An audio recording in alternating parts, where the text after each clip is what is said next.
Hey, what's up you guys? Kristi Anderson here for another weekly fishing report brought to you by myself and the team here at Oceans East in Virginia Beach.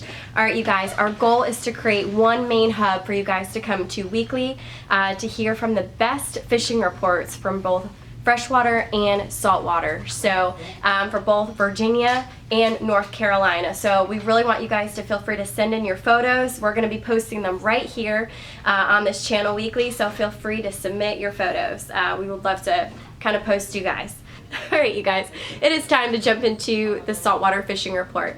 And right now the trout are on fire. Last week Lynn Haven was bringing in the best reports. This week, check it out y'all, Rudy Inlet has some of the best citations being weighed right now. So y'all check out both of those spots. They are both heating up and they are good to go.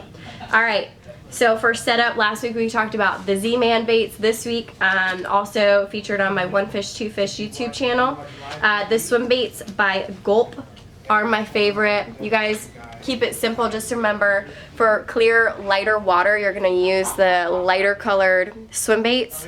The darker water you go, the darker baits y'all want. You're going to probably want to couple it up with the 1/4 ounce jig head right here.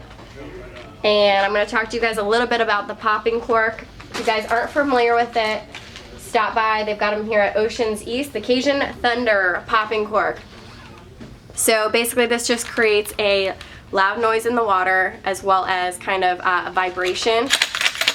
It's going to sound like that. So once you kind of cast it out, it works as an injured bait fish. So you're going to attach your leader, and I've got my leader here, 20-pound test, and you're going to attach that to the bottom down here.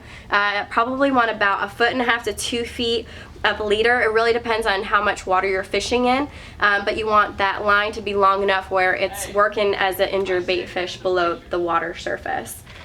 Alright, let's talk a little bit about the drum right now. So for all y'all who have gotten out there to do some bull drum fishing, it is really starting to cool off around the 3rd island because all those drum are starting to push south right now. So if you guys want to get out to do some bull drum fishing, now is your time.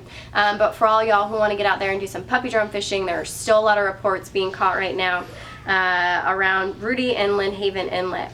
So you guys, for flounder fishing, they are kind of on their last leg, and the best catches are still being reported by the wrecks. So this time of the year, everyone is kind of biting at the bit and they want to get on some striper. So I don't know about you guys, but I'm ready for striper season, but unfortunately it is still not cool enough yet, and the weather is still kind of holding us off with the warmer waters. But there are some schoolies that are being caught around 18 to 24 inches. So there's still some reports coming from the Bay Bridge Tunnel of Sheepshead, actually, believe it or not. So make sure that you guys grab your fiddler crabs, and you can find them here at Oceans East. The tautog bite, I love saying tautog, that's a fun word, and a fun fish to catch, is heating up, and there are reports of catches being caught within a few miles inshore and at the Bay Bridge Tunnel right now. So you guys, for those who want eel, fiddler crabs, and green crabs, which are some of the best, and here at Oceans East they carry them, and that's what also the team here recommends to use for that. Alright, if you guys are looking to do some offshore fishing right now, the swordfish are stealing the show. And here at Oceans East they are recommending these hoagie baits. These have been some of the most effective for catching your swordfish. So check these out. Both of these are great. Let's kind of wiggle these up here so y'all can see them. It is time to talk about the freshwater bite right now because bass season is in full swing.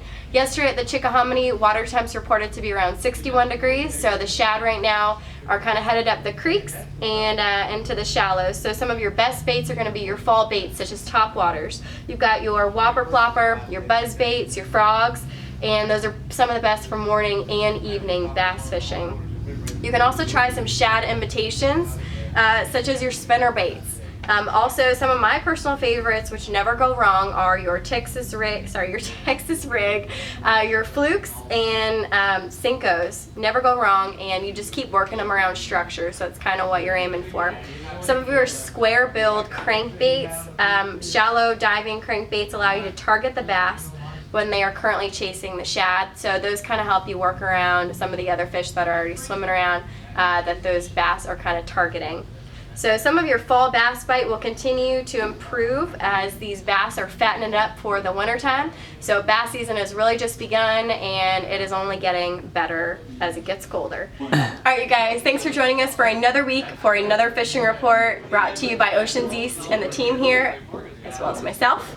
And would love for you guys to drop a comment and a line below, as well as sending in your pictures right here. You guys, we want this to be the most comprehensive and informative fishing report here in the Mid-Atlantic, so I want y'all to be a part of it, and tune in next week for another fishing report.